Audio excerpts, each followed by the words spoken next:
नमस्कार, सुप्रभात, जय श्री कृष्ण दोस्तों। विद्या शक्ति एजुकेशन के ऑनलाइन प्लेटफॉर्म पर आप सभी दोस्तों का हार्दिक स्वागत और अभिनंदन है।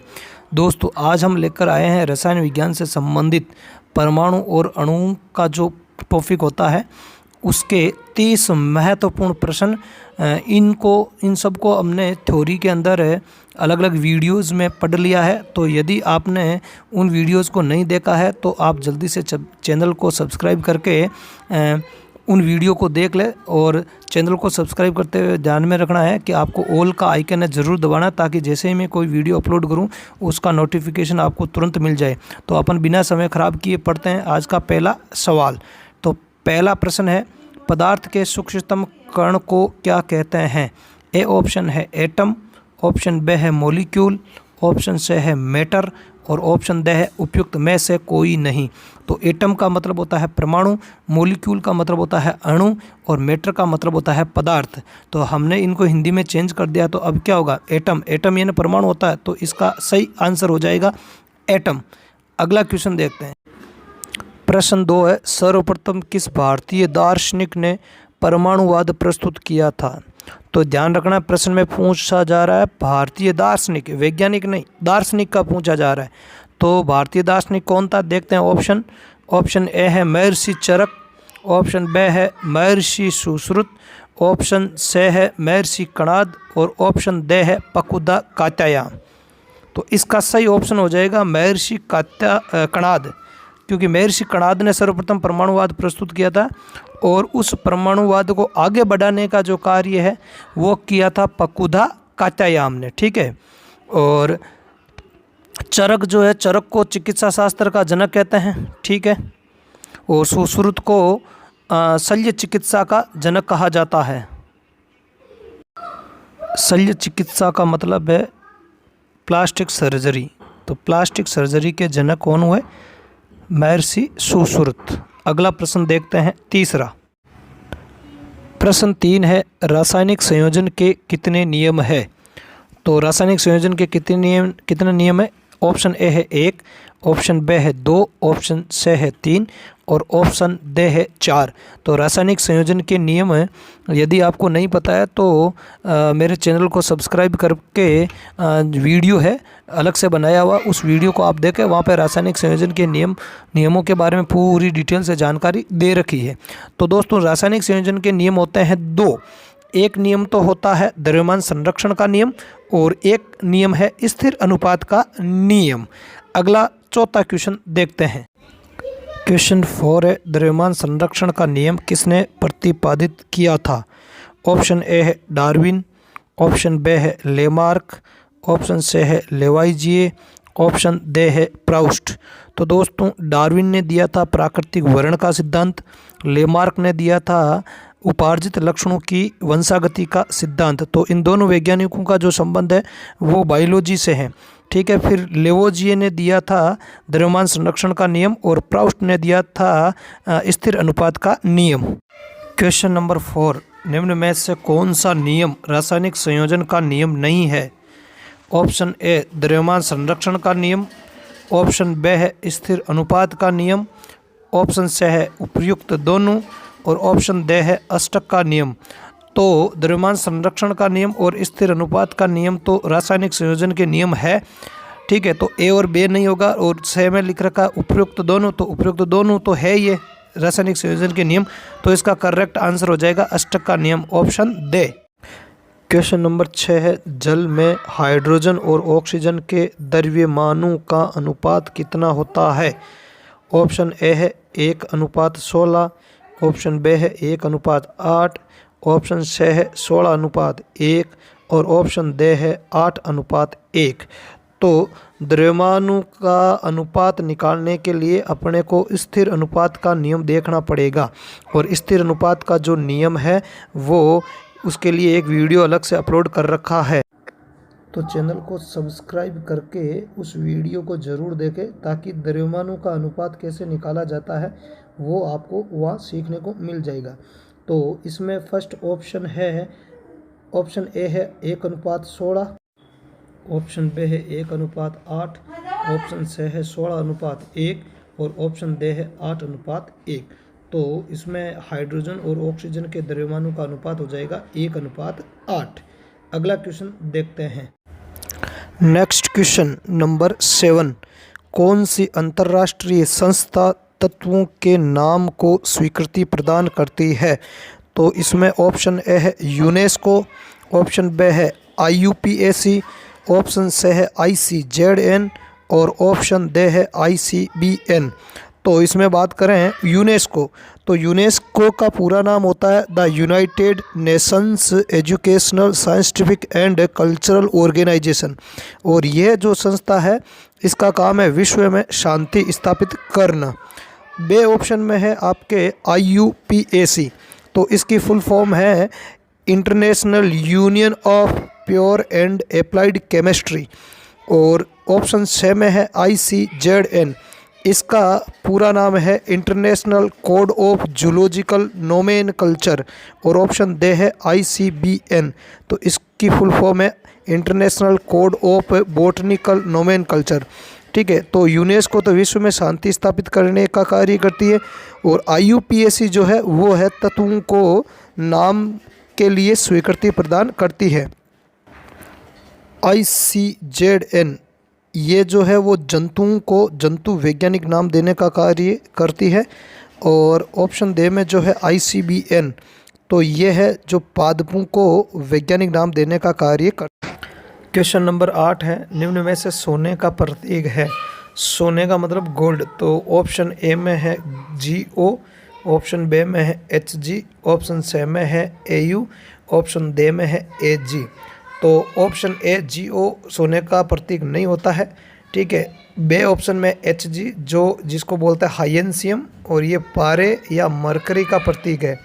ऑप्शन जो से है वो इसका करेक्ट आंसर होगा। इसमें दिया हुआ AU, और AU को अंग्रेजी में बोलते हैं ओरम, और ओरम का अर्थ होता है पीला रंग।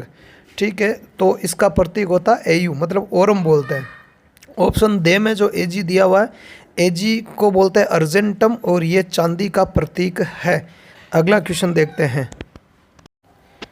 क्वेश्चन नंबर 9 है, नीचे तत्वों के नाम एवं उनके सामने उनके लैटिन या ग्रीक भाषा के नाम दिए गए हैं, इनमें से कौन सा गलत है?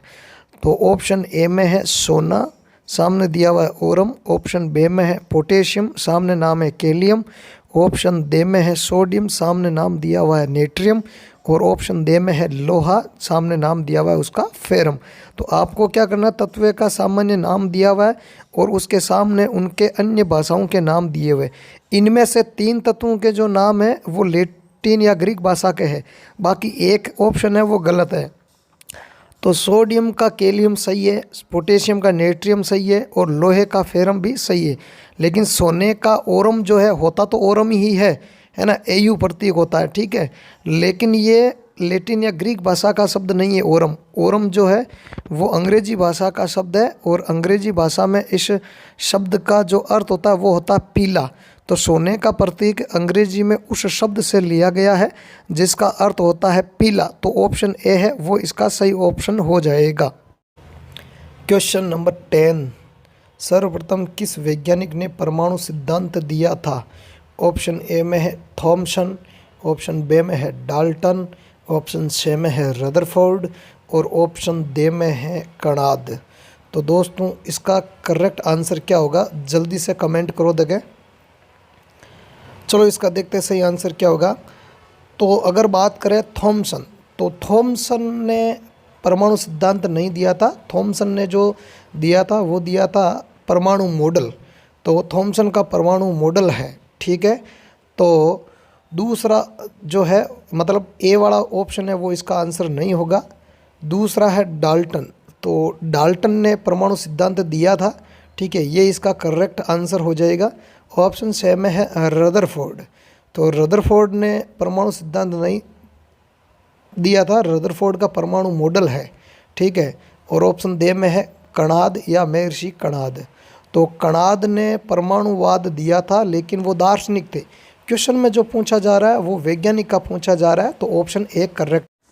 दोस्तों यदि वीडियो आपको हेल्पफुल लगा है तो जल्दी से चैनल को सब्सक्राइब कर देवे और बेल आइकन को दबाओ। इसके अतिरिक्त ऑल के आइकन पर प्रेस कर दे ताकि जो भी कोई वीडियो मैं अपलोड करूँ हाथों हाथ आपको उसका नोटिफिकेशन मिल जाए। और यदि आपको वीडियो हेल्पफुल लगा है तो अपने दोस्तों में ज़रूर इसे शेयर करें। ठीक है, क्वेश्चन नंबर 11 देखते हैं अब। तो क्वेश्चन 11 है, सर्वप्रथम किस वैज्ञानिक ने परमाणु मॉडल प्रस्तुत किया था। दोस्तों इस क्वेश्चन में परमाणु मॉडल के बारे में पूछा जा रहा है और वो भी कब, सर्वप्रथम। ठीक है, तो थॉमसन ने परमाणु मॉडल प्रस्तुत किया था, हमने उस वीडियो में पढ़ा था। यदि आपने वो वीडियो नहीं देखा है, परमाणु सिद्धांत कौन कौन से दिए गए हैं, तो चैनल को सब्सक्राइब करके उस वीडियो को देख लें। ऑप्शन बे है डाल्टन, तो डाल्टन ने परमाणु सिद्धांत प्रस्तुत किया था। रदरफोर्ड ने भी परमाणु मॉडल ही प्रस्तुत किया था, लेकिन वो सर्वप्रथम नहीं किया था। सबसे पहले जो 1808 में परमाणु मॉडल प्रस्तुत किया था वो थॉमसन ने किया था। ठीक है, उसके बाद में रदरफोर्ड ने परमाणु मॉडल प्रस्तुत किया था। और ऑप्शन दे है कणाद, तो कणाद ने परमाणुवाद प्रस्तुत किया था और ये दार्शनिक थे। दोस्तों नेक्स्ट और 12वें क्वेश्चन है, थॉमसन के परमाणु मॉडल को किस नाम या नामों से जाना जाता है। तो इसमें ऑप्शन ए है Christmas cake model, option B है तरबूज मॉडल, ऑप्शन सी है उपयुक्त दोनों, और ऑप्शन डी में है नाभिकीय मॉडल। तो दोस्तों नाभिकीय मॉडल जो दिया था वो दिया था रदरफोर्ड ने। ठीक है, तो ये नाभिकीय मॉडल है वो क्या था, इसके लिए मैंने अलग से वीडियो बना रखा है, तो आप वहाँ जाकर उस वीडियो को ज़रूर देख लें ताकि इसकी सारी डिटेल है वो आपको अवेलेबल हो जाए। अब ऑप्शन बे और सी की बात, ए और बे की बात करें तो ए में है क्रिसमस केक मॉडल और बे में है तरबूज मॉडल। तो थॉमसन के परमाणु मॉडल को इन दोनों ही नामों से जाना जाता है। ठीक है, तो इसका करेक्ट आंसर हो जाएगा उपयुक्त दोनों। यदि क्रिसमस केक मॉडल और तरबूज मॉडल के बारे में आपको और अधिक जानकारी चाहिए तो आप मेरे चैनल को सब्सक्राइब करें। ठीक है, और बेल आइकन को ज़रूर दबाएं। नेक्स्ट क्वेश्चन है, परमाणु की संरचना को समझाने के लिए नाभिकीय मॉडल किस वैज्ञानिक ने प्रस्तुत किया था। ऑप्शन ए है बोरबरी, option B Thomson, option D Rutherford, और ऑप्शन सी है रदरफोर्ड, और ऑप्शन डी है नील्स बोर। ऑप्शन डी है नील्स बोहर।